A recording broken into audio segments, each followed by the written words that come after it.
He saw an old janitor, faded jacket, rusty cart, just another nobody, so he sneered and waved him off. But stick around. That nobody, Captain Aaron Mitchell, decorated war veteran, Silver Star recipient, MIA for decades, until a general stopped everything and saluted him. They thought he was invisible. What they didn't know, he once saved an entire unit. Now the world knows his name. And the soldier who mocked him, he's about to learn what real honor looks like. Justice doesn't shout, it salutes back. And hey, tell us where you're watching from and what time. Drop it in the comments below. Don't forget to subscribe to the channel so you don't miss any videos. Officer Marcus Reeves adjusts his crisp uniform at Fort Lincoln's main gate, sneering as the elderly janitor approaches. The morning sun glints off his polished name badge, a symbol of authority he's wielded for 2 years at this post. The squeaking wheels of a cleaning cart pierce the dawn silence, making Marcus wince with irritation. Wrong entrance maintenance around back? Marcus barks, barely glancing at the weathered man in the faded military jacket. His hand dismissively waves a gesture he's perfected for those he deems beneath his station. The old man's shoulders straighten almost imperceptibly, a subtle defiance that sends an inexplicable chill down Marcus's spine. The radio at Marcus's hip crackles to life, announcing General Hawthorne's imminent arrival. Perfect timing. Someone worthy of his attention. He straightens, already rehearsing his salute, when the general's motorcade suddenly screeches to a halt. Marcus's heart pounds as General Hawthorne himself steps out, eyes fixed on the retreating janitor. "Stop that man!" The command thunders across the courtyard. Marcus freezes, his certainty crumbling as he watches the general approach the old man with unprecedented reverence. The janitor turns, and for the first time, Marcus truly sees him. The quiet dignity, the military bearing that no amount of civilian clothes could disguise. Within minutes, Lost Hero explodes across social media. Security footage of Marcus's dismissive treatment intercut with the revelation of the janitor's identity, Aaron Mitchell, decorated Vietnam veteran, presumed MIA for decades, goes viral. Marcus's hand unconsciously clutches his badge, its weight suddenly suffocating. Type respect if you've ever misjudged someone who deserved honor. The base buzzes with activity as senior officers rush to correct decades of oversight. Marcus stands rigid at his post, watching his comfortable world unravel. Each passing hour brings new revelations about Aaron Mitchell's service record, each detail a hammer blow to Marcus's pride. His inner voice trembles. "I was so certain of my place, my authority. How many others have I dismissed, thinking my badge gave me the right to judge? What else have I failed to see from my perch of privilege?" The question echoes across Fort Lincoln. How does a hero become invisible? Marcus's grip tightens on his badge as he realizes he's about to become the answer. Note: the narrative maintains consistent use of Marcus Reeves throughout, focuses on his perspective and emotional journey from arrogance to dawning horror, and includes viral elements, sensory details, and engagement prompts, while setting up the larger story about military oversight and prejudice. Marcus Reeves stares at his reflection in Fort Lincoln's security monitor, his crisp uniform suddenly feeling like a costume. The classified folder on Operation Thunderline lies open before him, each yellowed page revealing a truth that turns his world upside down. "Check this, Reeves." Sergeant Walsh's voice carries a weight he's never heard before.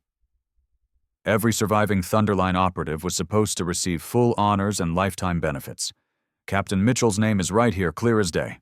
Marcus's fingers trace the document, his earlier dismissive waves at the janitor, replaying in his mind like a torturous loop. The security badge on his chest, once a symbol of his authority, now feels heavy with the weight of institutional failure.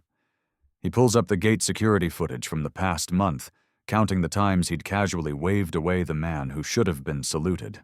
"Sir," he calls to Sergeant Walsh, his voice barely steady, "our records show Captain Mitchell attempted to claim his status 3 times in '82, all rejected due to insufficient documentation." The words taste bitter in his mouth. His hand instinctively moves to polish his badge. A nervous habit, but stops midway. He doesn't deserve its shine today. The investigation deepens as Marcus accesses more archived files. A pattern emerges. Dozens of Thunderline survivors, their claims buried under bureaucratic red tape. Captain Mitchell wasn't an isolated case. He was part of a systemic failure. Marcus remembers his training instructor's words, "The military never leaves its own behind." The irony burns. "You know what Lieutenant Cooper told me when I started," Marcus confides to the empty security room, his words captured by the rolling cameras. "He said our greatest strength is our chain of command. But what happens when that chain becomes a noose around our heroes' necks?" The question hangs in the air as he discovers more mishandled cases. A memory surfaces. His father, also a military man, speaking about the importance of protocol. "Protocol protects us," he'd said. But studying these files, Marcus sees how protocol became a shield for negligence. The system designed to protect had instead buried its defenders. Social media alerts flash across his screen. Thunderline 77 is gaining traction. Someone leaked Captain Mitchell's story. Marcus watches the view count climb on a shaky video of the morning's encounter. His dismissive gesture, immortalized online, becomes a symbol of institutional arrogance. His phone buzzes. A military psychology journal article about institutional blindness in veteran care. The academic terms feel hollow against the reality of Captain Mitchell's decades of silence. The paper cites studies showing how rigid hierarchies can normalize overlooking the obvious. Marcus recognizes himself in every example. Type invisible hero. If you've ever been overlooked by the system scrolls across one viral post, the comments flood in each one, a testament to similar stories across services across decades. Marcus's hands shake as he realizes he's not just guarding a gate, he's guarding a gateway to truth. The security cameras catch Captain Mitchell leaving the general's office.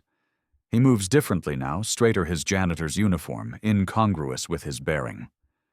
Marcus touches his badge again this time, not to polish, but to remind himself of its true meaning. "How many more are out there?" he whispers to his reflection. "How many heroes hide behind uniforms we never bother to look past?"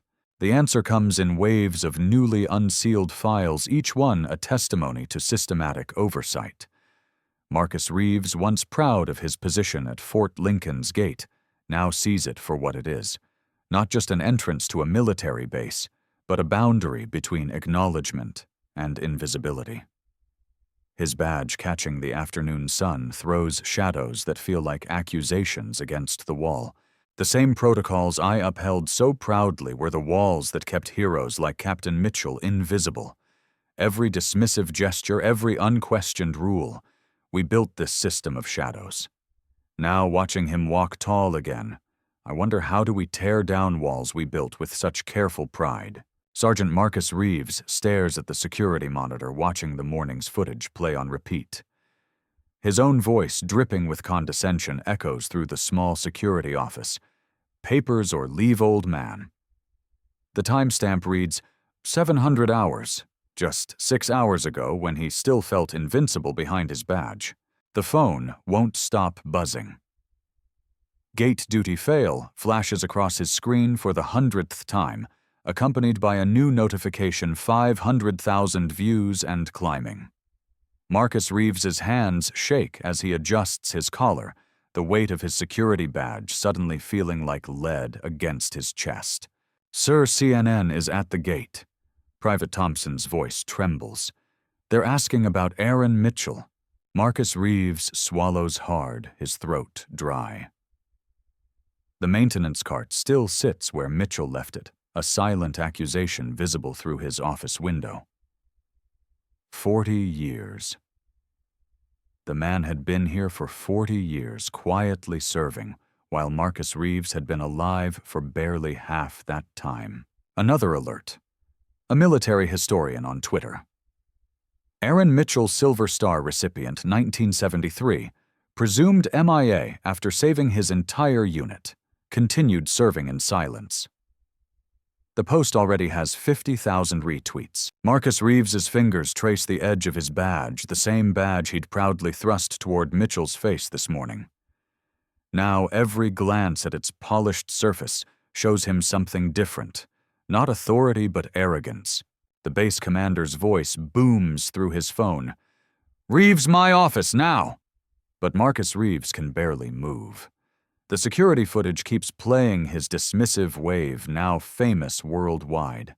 Each replay feels like a knife twisting deeper. Through his window, he watches reporters gathering their camera flashes, creating a strobe effect across the base entrance. The maintenance cart catches the light, its rusty frame somehow dignified now.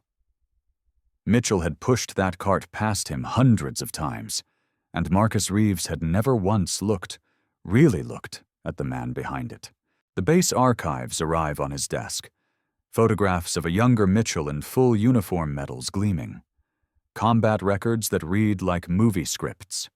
Letters from commanding officers praising his valor. Each document feels heavier than the last in Marcus Reeves' trembling hands. Sir Thompson returns. Mitchell's unit survivors are giving interviews. They're telling everything. How Mitchell had dragged 3 men through enemy fire. How he'd disappeared afterward, presumed dead.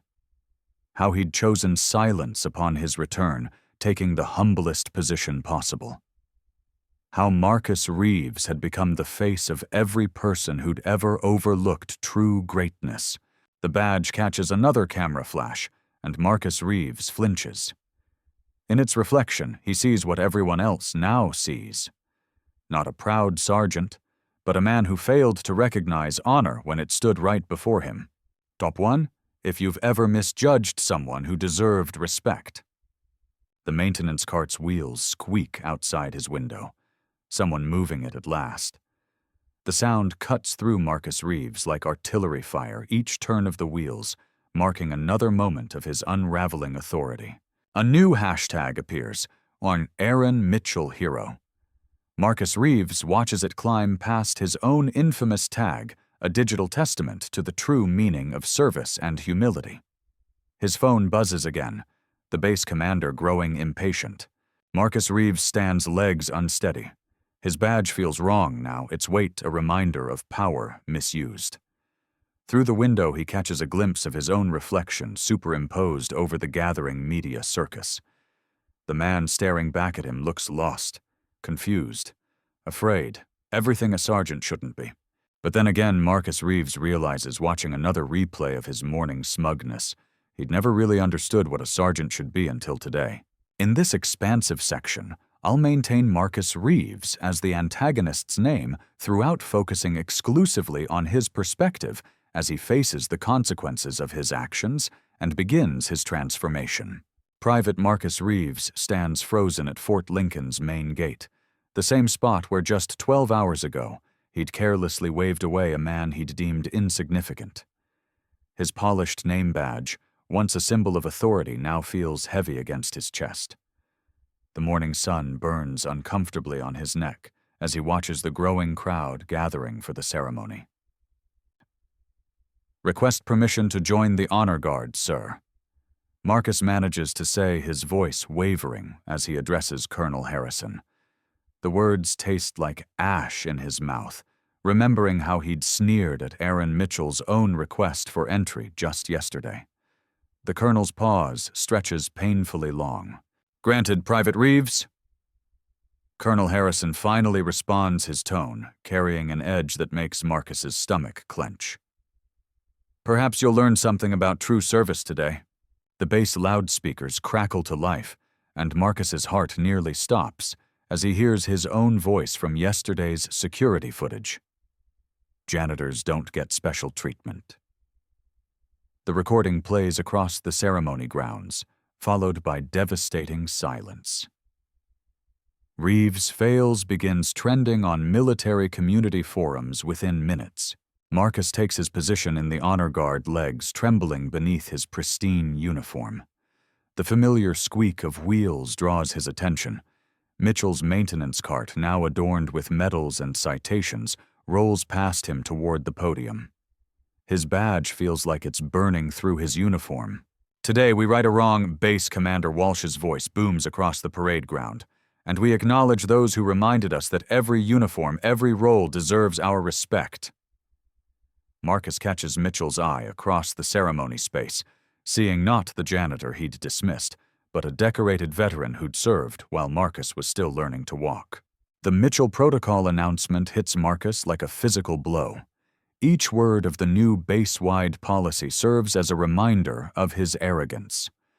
When Mitchell approaches the podium, the crowd's standing ovation drowns out the morning birds. Marcus's arms shake as he maintains his salute, the position he'd refused to offer just yesterday. Drop 2 in the comments if you believe in redemption through service.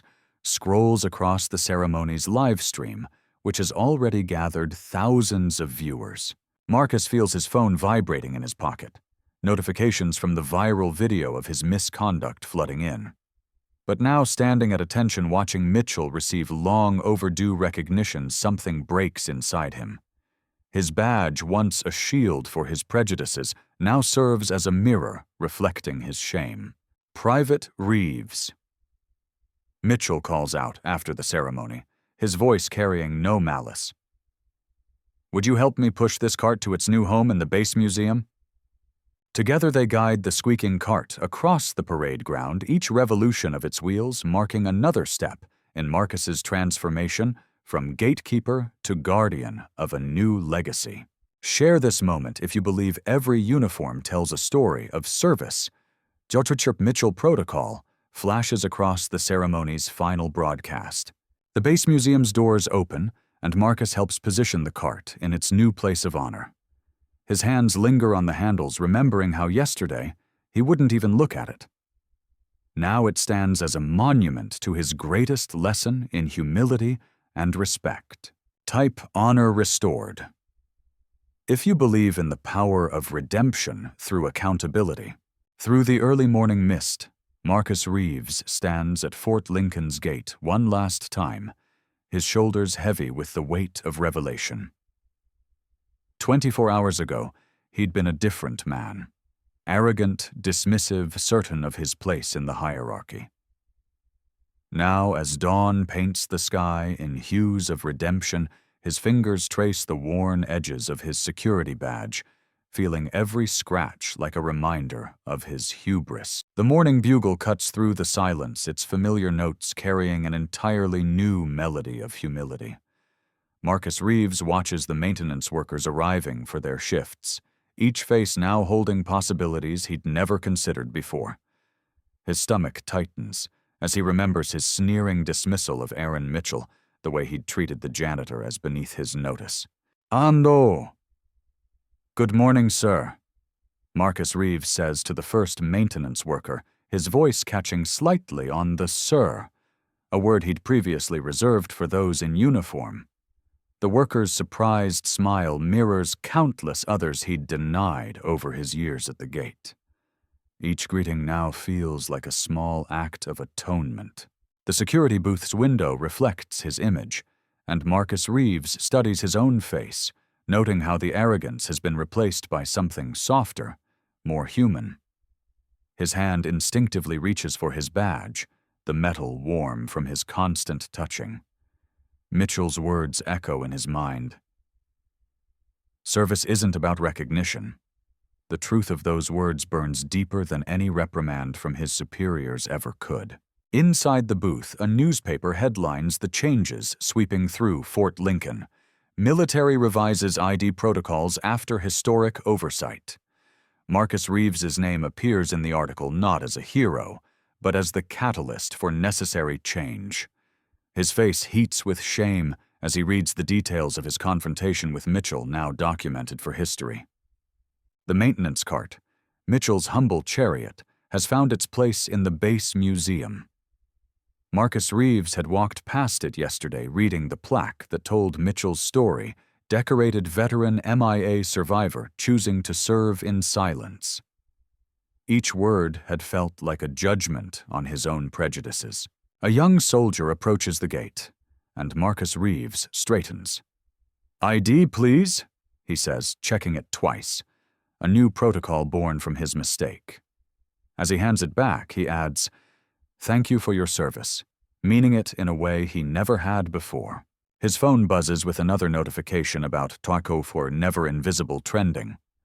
The hashtag had started with his confrontation with Mitchell, but it had evolved into something larger, a movement questioning who we see and who we ignore. Marcus Reeves finds himself hoping it never stops trending. The morning light strengthens, and Marcus Reeves watches a janitor pushing his broom across the parade ground. The simple act holds a dignity he'd been blind to before. "The heroes among us," he whispers. "They don't always wear uniforms." As his final shift draws to a close, Marcus Reeves removes his badge for the last time.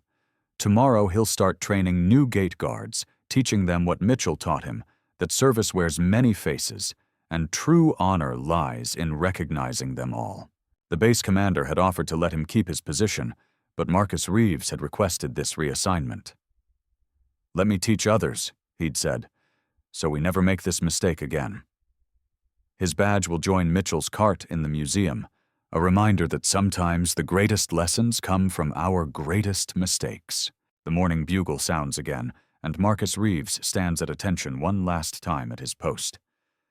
"Thank you, Mr. Mitchell," he whispers to the rising sun, "for teaching me that a hero's heart can beat beneath any uniform, or none at all." If you've been moved by this story of transformation, type "respect" in the comments. Let's honor all those invisible heroes who serve without recognition. Share this video to remind others that true service knows no rank or uniform. Never invisible.